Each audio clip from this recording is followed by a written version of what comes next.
Phone call తో మీ బంగారాన్ని విడిపించి ప్రెజెంట్ మార్కెట్ రేట్ కే కొని బ్యాలెన్స్ అమౌంట్ ని క్యాష్ గా లేకపోతే సమానమైన బంగారాన్ని మీకిస్తుంది అక్షయ గోల్డ్ హబ్.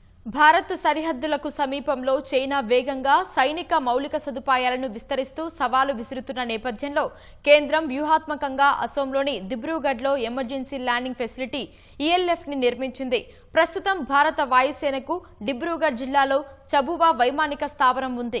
ఒకవేళ ఉద్రిక్తతల సమయంలో చబువా ఎయిర్ ఫోర్స్ స్టేషన్ నుంచి కార్యకలాపాలు సాగించేందుకు వీలుపడని పరిస్థితులు నెలకొన్నా ఈఎల్ఎఫ్ ఒక ప్రత్యామ్నాయం కానుంది. ఈ ఎయిర్ స్ట్రిప్ ద్వారా సరిహద్దులకు వేగంగా సైనికులను, ఆయుధ సంపత్తిని తరలించడానికి వీలుపడనుంది.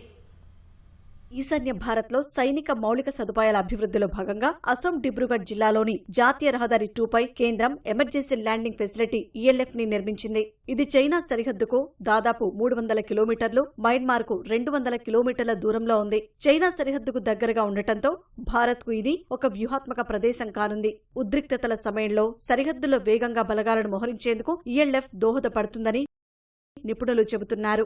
భారత్ టిబెట్ సరిహద్దుల్లో చైనా భారీగా సైనిక మౌలిక సదుపాయాలను అభివృద్ధి చేస్తోంది. దీంతో అవసరమైన సమయాల్లో చైనా తమ సైన్యాన్ని వేగంగా సరిహద్దులకు తరలించే అవకాశం ఉంది. ఈ సవాలును అధిగమించేందుకు కేంద్రం జాతీయ రహదారిపై యుద్ధ విమానాలు ల్యాండ్, టేకాఫ్ అయ్యేలా ఈఎల్ఎఫ్ ను నిర్మించింది.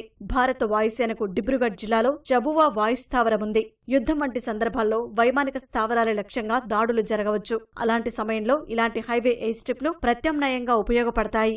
డిబ్రూగఢ్ మోరాన్ జాతీయ రహదారిపై నిర్మించిన ఎమర్జెన్సీ ల్యాండింగ్ ఫెసిలిటీ ద్వారా సరిహద్దులకు యుద్ధ సామాగ్రిని వేగంగా తరలించడానికి వీలు కలుగుతుంది. అన్ని రకాల యుద్ధ విమానాలు ల్యాండింగ్, టేకాఫ్ కు అవకాశం ఉంటుంది. టిబెట్ లో చైనా తన సైనిక సామర్థ్యాలను పెంచుకుంటున్న తరుణంలో మోరన్ ఎయిర్ స్ట్రిప్ భారత్ కు వ్యూహాత్మకంగా కీలకం కానుంది.